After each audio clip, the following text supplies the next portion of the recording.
Hi, and welcome back to the Save It for Parts channel. Today, and actually probably this entire weekend and maybe into next week, we'll be working on the swamp pond over here. So we have this little pond in our garden that has fish in it, and over here is our natural swamp filter.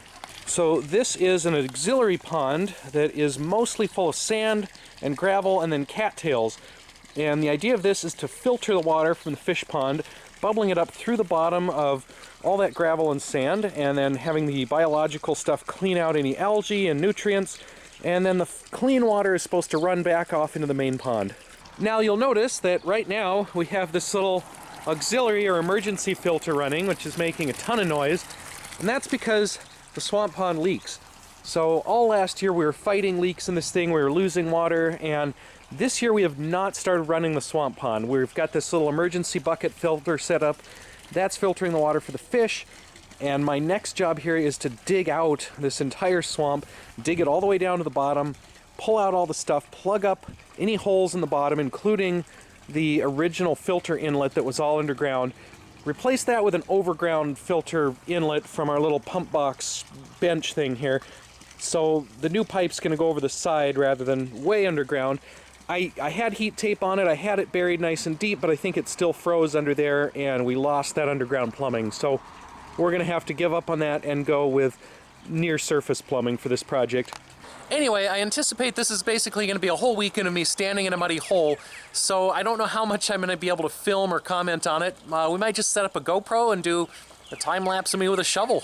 And yes, I know the rest of the yard is a little overgrown here. We have not had time to do much yard work. I've been trying to focus on this. If I leave this too long, these cattails are going to get huge. It's going to be a real hassle, more of a hassle than it already is to dig it out.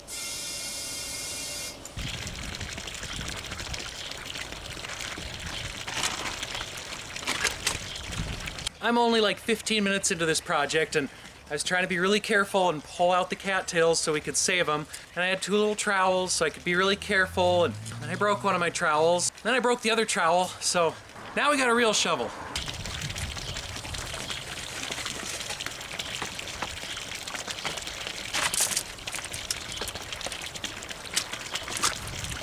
Alright, well that's all the vegetation out of here. So now I just need to get all the soil and mud out, try to get down to the actual filter media, which is underneath here.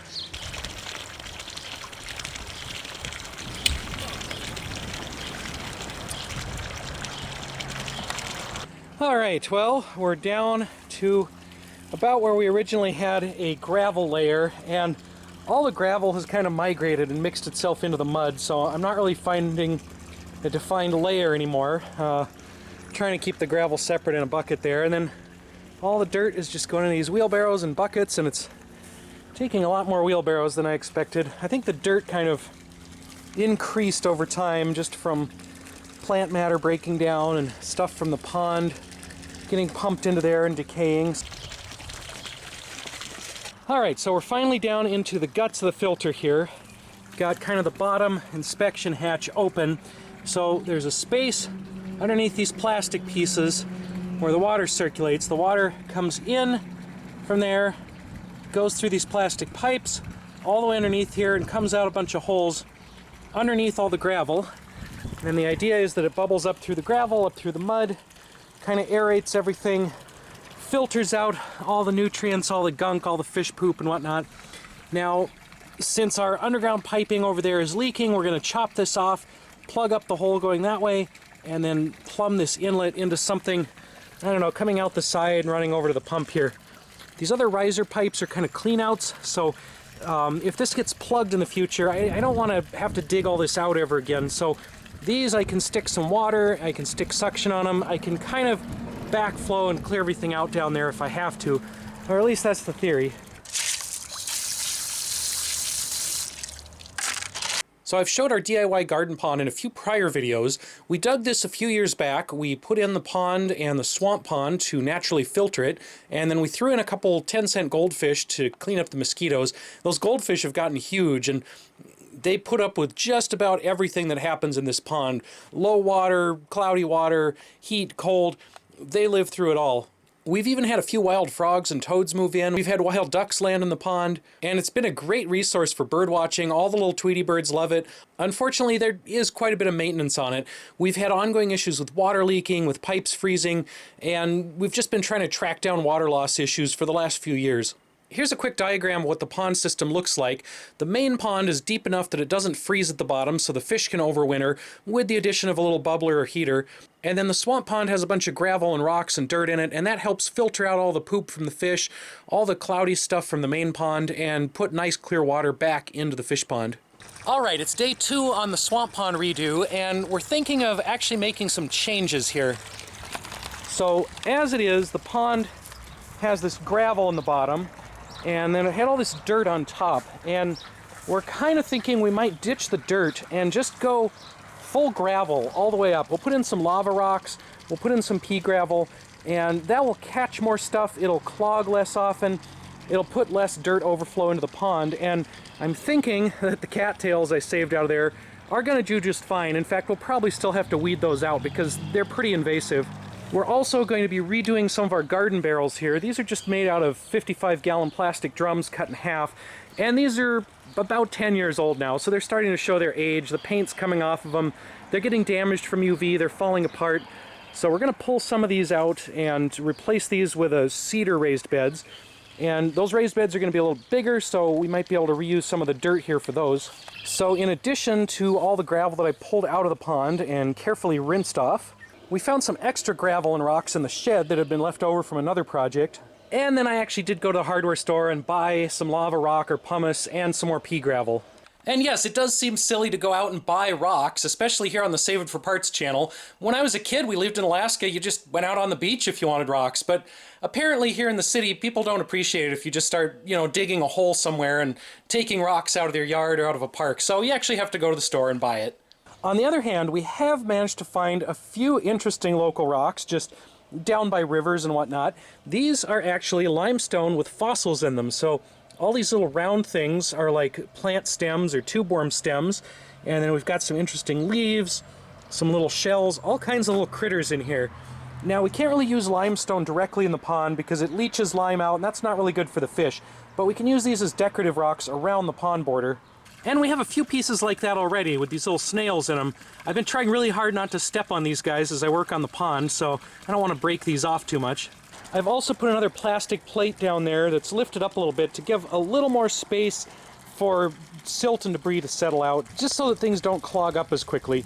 Now these pumice rocks are perfectly safe for the fish. In fact, we've used them in other filters before with no adverse effects, but they are kind of dirty, so before I put them in the swamp filter, I'm just going to rinse them off in this special bucket, get some of that red mud and sand out of there so we're not just loading up the filter with sediment immediately.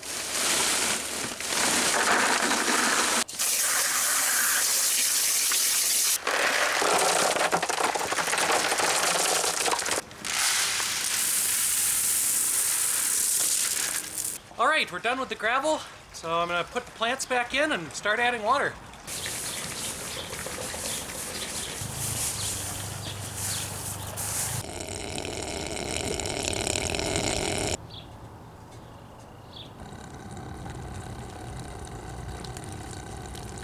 So we're going to start topping off the swamp pond with our gutter rain barrel system over here.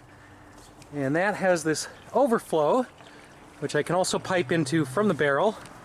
And that goes down under the garden here and comes out in the swamp. So when that barrel's full, all the extra rainwater just comes out in the swamp anyway.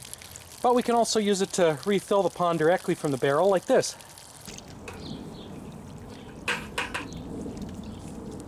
So that's a 1,000-gallon-per-hour pump, so it really sucked the water out of the pond quick. Our main pond is down quite a bit here. You can see the structure that the fish dome sits on, that kind of oil rig thing there in the middle. That's normally all below water, and it looks like I need to actually re-level it. It's kind of cockeyed, so I might have to go for a swim again. I'm not going to swim in there today. I am covered in sunblock. I am filthy. I will make that pond really oily if I get in there, so we're going to do that a different day. Our little canal lock system here is still mostly working, although the bottom end is definitely dry. All right, the water in the swamp pond is starting to clear up nicely. I pre-washed all the gravel to get some of the sediment and dust out of there, so it didn't take too long for it to start running clear water. And the main fish pond is still a little cloudy, but that should clear up as the filter does its thing. All right, I guess I'm in the pond again. Apparently this is going to be an every year occurrence that I'm in here scooping out muck and finding all the rocks that the raccoons pushed into the bottom. All right, it's been a couple weeks. We've finally gotten around to mowing the yard. The weed whacker is kind of an ongoing struggle to get one that works. But yeah, the pond is working fine. The swamp pond is working pretty well. It's still losing some water if we fill it too much. So where it is right now, we might have to adjust it down a little bit using those lock gates. But it is filtering. The swamp is keeping the main pond nice and clear. The fish are all happy. And we've got our fish dome set up over there so they can come up and look around.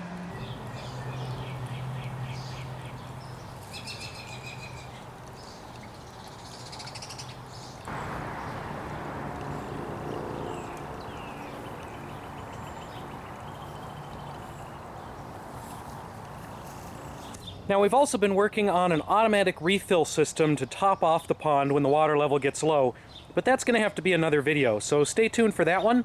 Thanks for watching, and we'll see you next time.